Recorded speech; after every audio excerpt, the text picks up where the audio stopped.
Raffi Ahmad bongkar prinsipnya saat beli baju mahal, tuai pro kontra netizen.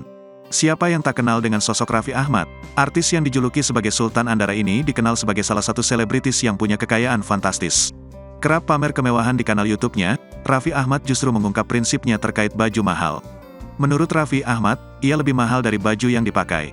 Kenapa gue harus membeli baju 50 juta, sepatu 20 juta gini-gini, kata Raffi Ahmad. Harus terlihat keren menggunakan baju itu, karena itu badan kita, sambungnya.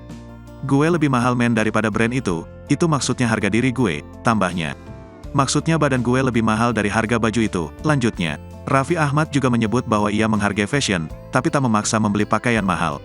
Sebenarnya juga kita sangat menghargai fashion, ujar Raffi Ahmad. LV, Gucci keren, tapi nggak usah maksain, tambahnya.